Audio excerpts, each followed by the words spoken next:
Yeah. Cool. You good? Yeah. What's so funny?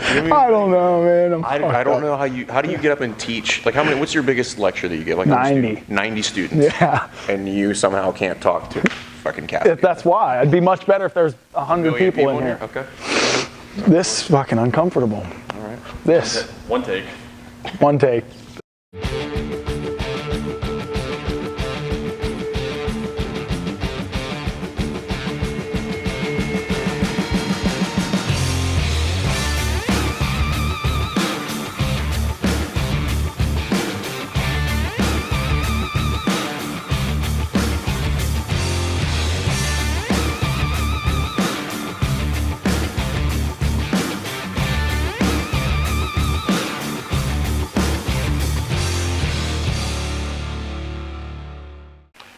All right, guys, welcome back to Jerk Block Talk. I'm Jason Fernandez. We're here at CrossFit Rife. I'm here with Phil Sabatini. We're going to try to do this in one take.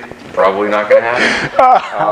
All right, so but we'll tell you what we're going to do is we're going to cover some accessory movements to train with. So Phil's top 5 accessory movements.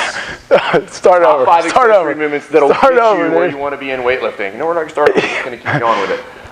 No, but seriously, accessory work, huge part of weightlifting. If you have weaknesses, deficiencies, if you are just new to the sport in general, you need to do some accessory work. So we're literally going to cover Phil's top 5 accessory movements today. So I'm going to let you go from there. What else is really important is that weightlifting is such a, it's the variety of exercises tends to be really small. It's really easy to fall into a pretty big rut of just doing the same thing over and over again. And years and years of that, it takes its toll on you. I know. So these are my top 5, and we put these into our programs during different times, but there's never really a bad time to do them. There's always going to be some benefit to doing some of these. The first one is the split squat. Okay. And I like to do these with a little added difficulty to it. So on a band, so you can't really use a lot of the back leg to push up on it. You really have to rely on the front leg and all of that activation in that leg. Another thing that's really important is when you do these, go ahead, Fern. Missed. Too far. When you do these, don't let your hips sink back. Make sure that you're squatting into the foot just like you would whenever you're front squatting, catching a clean, catching a snatch, and so on. So make sure that you're properly tracking that knee over the toe and that you're pushing into the whole foot and not your hips around it to make the lift easier. So that's number 1. Number 2 is a single leg deadlift. And I prefer that you do all of these actually without a weightlifting shoe. So a lot of times we'll do these and in bare feet too, barefoot, absolutely. We'll do these at the end of a training session. Why do you want your athletes just to increase the activation in the glute and the posterior chain and everything, really. Plus, the weightlifting shoe is going to put you in, obviously with a raised heel, and it's going to change a lot of the pressure that you're going to put into the floor. So having a flat foot tends to and when you be set more up on efficient. this, you want to be like in your clean pull position. Right. So basically there, and then I would shift over put your foot right in the middle of the bar, and this is going to be in your pulling stance to your clean. So don't think of it so much as a single leg RDL where it's almost like a teeter-totter and we're not pushing the leg all the way back. But you're actually pushing into the floor with just one leg and pushing as long as you can, trying not to drag the bar up the thighs or anything. But this is really specific to how you pull the bar off of the floor in the clean or the snatch. To make this a little more difficult, you can... That was much better than it was on the trial. You can even add in a little eccentric to it so that you do it much slower as you take the bar down, and that increases some of the activation too. What kind of loads are you talking about when we're doing these? It's going to be relatively light. I can't give necessarily a percentage, but not heavy. We're not. No, it's nothing that you're going to do really heavy on either of these. It's pretty challenging. So start light, be conservative. Yeah, start with an empty barbell, guys. Absolutely. No need to put any load on any of these at first, except for maybe this one, just so you have the proper height on the bar to deadlift. So. Okay, the next one is a seated press. So we can do these either with a barbell or we can do them with a kettlebell. So if you do this with a barbell, We've kind of talked about this in the last jerk block talk when we were talking about torso position in the jerk. But same thing, you want to lock in the torso so you don't have a really hyperextended spine or hyperextended torso. And this takes the legs out of it. So this becomes a really challenging lift. Also gives you an opportunity to focus on the overhead position and driving that head through and pushing up against that bar. So you can do that with a barbell. You can also do that single arm, one arm at a time, which I really like, probably better than the barbell one. You can do it with a kettlebell or a dumbbell, but the same rules apply. A neutral spine, lock that torso in, straight overhead. All right, weighted hypers. Everybody loves weighted hypers. So I couldn't leave them out.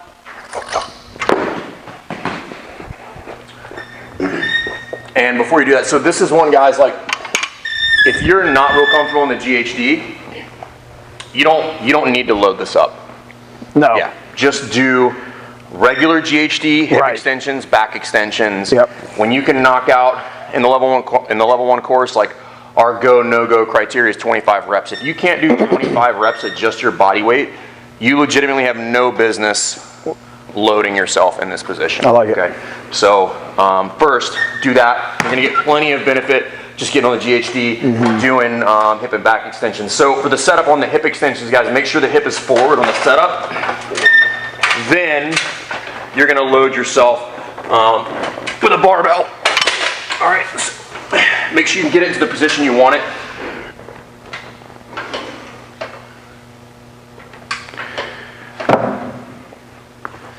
And then make sure it's an appropriate weight there. Yeah.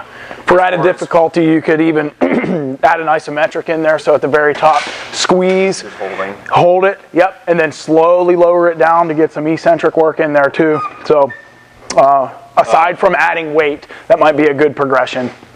Yeah, just doing like some Superman holds. Cool. And then walking lunges. We do these both ways. We do these with the barbell overhead, so start in your snatch grip, and it goes overhead like you just snatched it, and then let's do 5 steps a piece. Lightly tap that knee, properly track that knee over the toe, and stay into your whole foot. And we also do these single arm. Here you go, Fern. So just one arm at a time, put it into your proper overhead position as an extension of the spine, and we do the same thing. And when you do the single arms, it's really important not to shift the hip and exactly right, lean over to get that thing overhead. Try to lock in that torso with the pelvis and stay neutral. And that's also one where if people have overhead problems, like start really, really light there. Yeah. I'm out of breath and I'm not. Start light. You don't need to have any sort of excessive load on there. It's just stabilizing in that position. Yeah. You're going to get all the work you need out of that stuff just by doing it just that way. Right. So. What I love about both the split squat and the walking lunge is a lot of times you'll see beginner and even some advanced athletes catch their cleans and catch their snatches. The first thing that happens is their hips shoot up. Right. So having this overhead and locking in the torso and getting proper efficiency with the force into the ground, transferring into the bar, that's where it happens. It helps keep the butt down so that you can get good force transfer. So try those out, guys. Remember, start really, really light. No need for load when you're getting started, specifically when you go to the GHD. So top 5 accessories for Phil Sabatini. We start with the curl, and then we do the hammer curl, and then a bar. No, the split squats with a rubber band. Yep. Right. Then you're going to go to a seated press, barbell, or dumbbell, kettlebell, whatever. Single leg deadlift. Single leg deadlift.